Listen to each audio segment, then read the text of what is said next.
Hi friends, welcome to Amazing Cooking. ഞാൻ മഞ്ജുശ്രീ. എല്ലാവർക്കും സുഖല്ലേ? ഇന്നൊരു നോർത്ത് ഇന്ത്യൻ റെസിപ്പിയാണ് കേട്ടോ ഞാൻ നിങ്ങളുമായിട്ട് ഷെയർ ചെയ്യുന്നത്. ചപ്പാത്തിയുടെ കൂടെ ഇന്ന് എന്ത് കറി ഉണ്ടാക്കുമെന്ന് നമ്മൾ മലയാളികൾക്ക് എല്ലാവർക്കും സാധാരണയുള്ള ഒരു കൺഫ്യൂഷനാണ്. അതിന് കാരണം നമ്മൾ സാധാരണയായി ഒന്നെങ്കിൽ നോൺ വെജ് കറി അല്ലെങ്കിൽ സാമ്പാർ. ഇത് രണ്ടും അല്ലാതെ വേറൊരു കറിയെപ്പറ്റി നമ്മൾ ആരെങ്കിലും ചിന്തിച്ചിട്ടുണ്ടോ? ചിന്തിച്ചാൽ തന്നെ നമുക്ക് ഒരു കൺഫ്യൂഷൻ ഉണ്ടാവും ഇന്ന് എന്ത് കറി ഉണ്ടാക്കണമെന്ന്. അങ്ങനെ നിങ്ങൾക്കൊരു കൺഫ്യൂഷൻ ഉണ്ടെങ്കിൽ നിങ്ങൾ തീർച്ചയായിട്ടും ഈ റെസിപ്പി ഒന്ന് പരീക്ഷിച്ച് നോക്കണം. ചപ്പാത്തിയുടെ കൂടെ കഴിക്കാൻ പറ്റിയ കിടിലൻ റെസിപ്പി എങ്ങനെയാണ് ഉണ്ടാക്കുന്നതെന്ന് നമുക്ക് നോക്കണ്ടേ? അതിനായിട്ട് നിങ്ങൾ വീഡിയോ മുഴുവനായിട്ട് കാണാൻ ശ്രമിക്കണം. ഇല്ലെങ്കിൽ ഇടയ്ക്ക് ഞാൻ പറയുന്ന കൊച്ചു ടിപ്പുകൾ നിങ്ങൾക്ക് അറിയാതെ പോകും. ആദ്യമായിട്ടാണ് വീഡിയോ കാണുന്നതെങ്കിൽ ചാനൽ സബ്സ്ക്രൈബ് ചെയ്യാൻ മറക്കരുത് കേട്ടോ. സബ്സ്ക്രൈബ് ചെയ്താൽ പോലും പുതിയ വീഡിയോകളുടെ നോട്ടിഫിക്കേഷൻസ് കിട്ടണമെങ്കിൽ മറക്കാതെ അതിനടുത്ത് കാണുന്ന ബെൽ ബട്ടൺ കൂടി ഒന്ന് പ്രസ് ചെയ്തേക്കോ. അപ്പോൾ നമുക്കിനി കിടിലൻ റെസിപ്പിക്ക് വേണ്ടി ഇൻഗ്രീഡിയൻസ് ഏതൊക്കെയാണെന്ന് നോക്കാം. ഇതുപോലെ വലിയ വഴുതനങ്ങയാണ് ഈ റെസിപ്പി ഉണ്ടാക്കാനായിട്ട് നമുക്ക് വേണ്ടത്. അപ്പോൾ ഇത് ഉണ്ടാക്കാനായിട്ട് നിങ്ങൾ ചെറിയ വഴുതനങ്ങ വാങ്ങിക്കാതെ ഈ വെറൈറ്റി വഴുതനങ്ങ തന്നെ നോക്കി വാങ്ങണം. പിന്നെ വേണ്ടത് 2 തക്കാളി, പച്ചമുളക്, ഒരു ചെറിയ കഷ്ണം ഇഞ്ചി. നോർത്ത് ഇന്ത്യൻ റെസിപ്പി ആയതുകൊണ്ട് തന്നെ മല്ലിയില എടുത്തിട്ടുണ്ട്. പിന്നെ വേണ്ടത് വെളുത്തുള്ളിയാണ്. ഒരു കൈപ്പിടി വെളുത്തുള്ളിയാണ് ഞാനിവിടെ എടുത്തു വെച്ചിട്ടുള്ളത്. ഒരു മീഡിയം സൈസ് സവോള ചെറുതായിട്ട് ചോപ്പ് ചെയ്തെടുത്ത കൂടെ ഈ റെസിപ്പി ഉണ്ടാക്കാനായിട്ട് നമുക്ക് വേണം. പിന്നെ വേണ്ടത് മസാലപ്പൊടികളാണ്. അത് ഉണ്ടാക്കുന്ന സമയത്ത് ഞാൻ കാണിക്കുന്നുള്ളതുകൊണ്ട് ഇപ്പോൾ ഞാൻ വിശദമായിട്ട് പറയുന്നില്ല. അപ്പോൾ നമുക്കിനി ഇതെങ്ങനെയാണ് ഉണ്ടാക്കിയെടുക്കുന്നതെന്ന് നോക്കാം. ഇപ്പോൾ ഈ വെളുത്തുള്ളി മുഴുവൻ ഞാനിവിടെ തോല് കളഞ്ഞെടുത്ത് വെച്ചിട്ടുണ്ട്. ഇനി നമുക്ക് ഈ വഴുതനങ്ങ 2ആയിട്ട് കട്ട് ചെയ്തെടുക്കണം.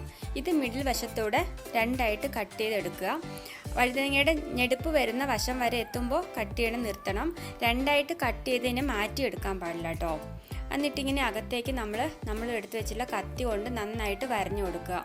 കുറച്ച് അമർത്തി വരഞ്ഞു കൊടുക്കണം. അങ്ങനെ ഉണ്ടാകുന്ന വിടവുകളിലൊക്കെ നമുക്ക് ഈ വെളുത്തുള്ളി നന്നായിട്ട് പ്രസ് ചെയ്ത് കയറ്റി കൊടുക്കണം. അപ്പോൾ അതേപോലെ ഞാനിവിടെ മുഴുവനും വെളുത്തുള്ളി ഇതിനകത്തേക്ക് കയറ്റി കൊടുത്തിട്ടുണ്ട്. ഇനി നമുക്കിത് എങ്ങനെയാണ് തയ്യാറാക്കിയെടുക്കുന്നതെന്ന് നോക്കാം. ആദ്യം തന്നെ നമുക്കിതിന് വേണ്ടി ഗ്യാസ് ഓൺ ചെയ്യാം. ഗ്യാസിൻ്റെ ഹൈ ഫ്ലെയിമിൽ ഇട്ടിട്ട് വേണം ഞാനിത് ഉണ്ടാക്കിയെടുക്കുന്നത്. അതിന് മുകളിലേക്ക് ഡയറക്റ്റ് ഫ്ലെയിം എത്തുന്ന രീതിയിലുള്ള ഏതെങ്കിലും ഒരു നെറ്റ് പോലത്തെ എന്തെങ്കിലും ഒരു പാത്രമോ സംഭവമോ ഇതുപോലത്തെ എന്തെങ്കിലുമൊക്കെ ഒന്ന് വെച്ചിട്ട് നമുക്ക് അതിന് മേലേക്കാണ് നമ്മൾ ഈ വഴുതനങ്ങ വെച്ച് കൊടുക്കുന്നത്. അപ്പോൾ നിങ്ങൾക്ക് നിങ്ങളുടെ കയ്യിൽ ഇതേപോലത്തെ എന്ത് സംഭവങ്ങൾ ഉണ്ടെങ്കിലും കുഴപ്പമില്ല. ഡയറക്റ്റ് ഫ്ലെയിം വഴുതനങ്ങയിൽ എത്തുക എന്നുള്ളതാണ് പ്രധാനപ്പെട്ട കാര്യം. നമ്മൾ നാട്ടിലൊക്കെ ആണെങ്കിൽ നമ്മൾ നല്ല കനലടുപ്പിലൊക്കെ ഇട്ട് ചുട്ടെടുക്കില്ലേ, ആ സെയിം പ്രോസസ്സാണ് ഇവിടെ നടക്കുന്നത്. ഇപ്പോൾ നമുക്കത് പറ്റാത്തതുകൊണ്ട് നമ്മൾ ഈ രീതിയിൽ ചെയ്തെടുക്കുന്നേ ഉള്ളൂ. ഇനി ഇത് കുറച്ച് സമയം എടുക്കും. ഒരു 10-15 മിനിറ്റ് സമയമെങ്കിലും എടുക്കും. ഈ വഴുതനങ്ങ നന്നായിട്ട് ചുട്ട് വരുന്ന രീതിയിൽ തന്നെ ആയിട്ട് വരണം. അപ്പോൾ അതും അതിനകത്തുള്ള വെളുത്തുള്ളി എല്ലാം കൂടെ നന്നായിട്ടൊന്ന് വെന്ത് വരിക എന്നുള്ളതാണ് നമുക്ക് വേണ്ടത്. അപ്പോൾ അത് ആയി വരുന്നതനുസരിച്ചിട്ട് അതിൻ്റെ പുറത്തുള്ള ആ തോല് നന്നായിട്ട് കറുത്ത് വരും. ഈസി ആയിട്ട് മാറ്റിയെടുക്കാൻ പറ്റുന്ന ഒരു പരുവാകുമ്പോൾ നമ്മൾ ഗ്യാസ് ഓഫ് ചെയ്യും.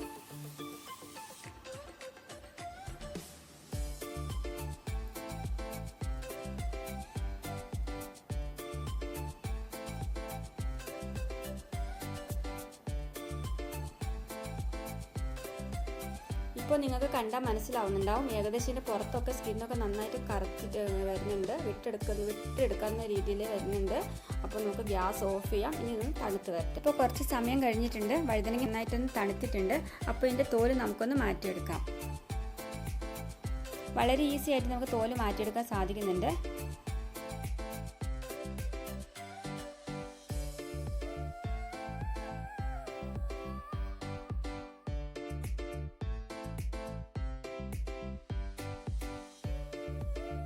ഇപ്പോൾ വഴുതനങ്ങയുടെ കറുത്ത തോലൊക്കെ മാറ്റിയെടുത്ത് ഞാൻ നല്ല ക്ലീൻ ആക്കി എടുത്തിട്ടുണ്ട്. ഇനി ഇത് നന്നായിട്ടൊന്ന് മാഷ് ചെയ്തെടുക്കണം. അതിനുവേണ്ടി സ്പൂൺ കൊണ്ട് ഞാൻ ഈ വഴുതനങ്ങ നന്നായിട്ട് മാഷ് ചെയ്തെടുക്കുകയാണ്.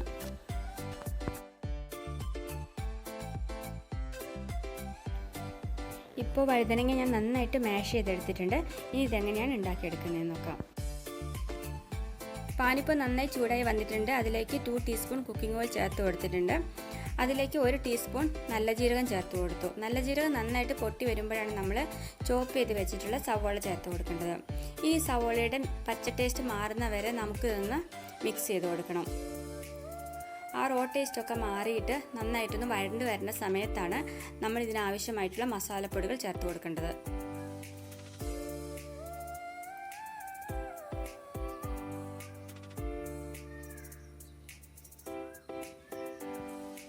ഇതിലേക്ക് ഞാനിപ്പോൾ 1 ടീസ്പൂൺ മുളക് പൊടി ചേർത്ത് കൊടുക്കുന്നുണ്ട്. 1/4 ടീസ്പൂൺ മഞ്ഞൾപ്പൊടി ചേർത്ത് കൊടുക്കുന്നുണ്ട്. 1 ടീസ്പൂൺ മല്ലിപ്പൊടി ചേർത്ത് കൊടുക്കുന്നുണ്ട്. 1/4 ടീസ്പൂൺ കായം കൂടെ ചേർത്ത് കൊടുക്കുന്നുണ്ട്. എല്ലാം കൂടെ നന്നായിട്ടൊന്ന് മിക്സ് ചെയ്ത് കൊടുക്കുക. ഇപ്പോൾ നമ്മൾ ചേർത്ത പൊടികളുടെ പച്ച ടേസ്റ്റൊക്കെ മാറി കഴിഞ്ഞിട്ടുണ്ട്. അപ്പോൾ ഇതിലേക്ക് ചെറുതായിട്ട് അരിഞ്ഞു വെച്ചിട്ടുള്ള ഇഞ്ചിയും പച്ചമുളകും കൂടെ ചേർത്ത് കൊടുക്കുന്നുണ്ട്. അതേപോലെ തക്കാളി കൂടെ ഞാൻ ചേർത്ത് കൊടുക്കുന്നുണ്ട്. എന്നിട്ട് എല്ലാം കൂടെ ഒന്ന് മിക്സ് ചെയ്ത് കൊടുക്കുക. എന്നിട്ടൊന്ന് അടച്ച് വയ്ക്കാം. നമുക്ക് നന്നായിട്ടൊന്ന് വേവിച്ചെടുക്കണം. ഇപ്പോൾ മസാല ഇവിടെ നന്നായി തയ്യാറായി വന്നിട്ടുണ്ട്. നിങ്ങൾക്ക് കണ്ടാൽ തന്നെ മനസ്സിലാവും. ടൊമാറ്റോ ഒക്കെ നന്നായിട്ട് വെന്തടിഞ്ഞ് വന്നിട്ടുണ്ട്, അലിഞ്ഞ് ചേർന്നിട്ടുണ്ട് മറ്റേ ഉള്ളിയുടെയൊക്കെ കൂട്ടത്തിൽ. അപ്പോൾ ഈ സമയത്താണ് ഞാൻ കുറച്ച് ഉപ്പ് ചേർത്ത് കൊടുക്കുന്നത്. ഉപ്പ് നേരത്തെ ചേർത്ത് കൊടുക്കാമായിരുന്നു, ഞാനത് മറന്നു പോയതാണ്. അപ്പോൾ നിങ്ങൾ ചെയ്യുമ്പോൾ ടൊമാറ്റോ ചേർത്തിട്ട് അതിൻ്റെ കൂട്ടത്തിൽ തന്നെ ഉപ്പ് അങ്ങ് ചേർത്ത് കൊടുത്താൽ മതി. ടൊമാറ്റോ നമുക്ക് പെട്ടെന്ന് തന്നെ സോഫ്റ്റായി കിട്ടും അങ്ങനെയാണെങ്കിൽ. ഇനി ഇതിലേക്കാണ് നമ്മൾ ഓൾറെഡി തയ്യാറാക്കി വെച്ചിട്ടുള്ള വഴുതനങ്ങ ചേർത്ത് കൊടുക്കുന്നത്. വഴുതനങ്ങ ചേർത്തതിന് ശേഷം നന്നായിട്ടൊന്ന് മിക്സ് ചെയ്ത് കൊടുക്കുക. എന്നിട്ട് ഇതിലേക്ക് 1/2 ടീസ്പൂൺ ഗരം മസാല കൂടെ ഞാൻ ചേർത്ത് കൊടുക്കുന്നുണ്ട്.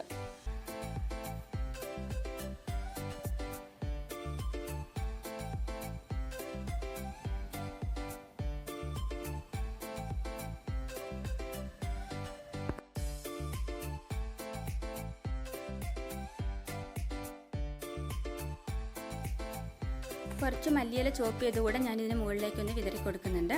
എന്നിട്ട് എല്ലാം കൂടെ നന്നായിട്ടൊന്ന് മിക്സ് ചെയ്ത ശേഷം ഞാൻ ഗ്യാസ് ഓഫ് ചെയ്യുകയാണ്. എന്നിട്ട് നമുക്കൊന്ന് അടച്ച് വെച്ചേക്കാം. ഒരു 2 മിനിറ്റ് കഴിഞ്ഞിട്ട് നമുക്കിത് സെർവ് ചെയ്താൽ മതി. അപ്പോൾ ആ സമയം കൊണ്ട് മല്ലിയിലയുടെ ഫ്ലേവറൊക്കെ ഈ കറിയിലേക്ക് ഇറങ്ങി കറിക്ക് നല്ലൊരു ടേസ്റ്റ് ഉണ്ടാവും. അപ്പോൾ ഇത്രയേ ഉള്ളൂ, നമ്മളുടെ ബേങ്കൻ ഭർത്ത ഇവിടെ തയ്യാറായി കഴിഞ്ഞു. വളരെ ടേസ്റ്റുള്ള ഈ കറി നിങ്ങളെല്ലാവരും വീട്ടിൽ ട്രൈ ചെയ്ത് നോക്കണം. ഈ റെസിപ്പി നിങ്ങളെല്ലാവരും വീട്ടിൽ ട്രൈ ചെയ്ത് നോക്കണം. നിങ്ങൾക്ക് ഇഷ്ടപ്പെടും. ഇഷ്ടപ്പെട്ടാൽ വീഡിയോ ലൈക്ക് ചെയ്യുക, ഷെയർ ചെയ്യുക, കമൻറ്റ് ചെയ്യുക. അപ്പോൾ അടുത്ത ദിവസം ഇതേപോലെ മറ്റൊരു നല്ല വീഡിയോ ആയിട്ട് നമുക്ക് വീണ്ടും കാണാം. അതുവരേക്കും ബൈ ബൈ.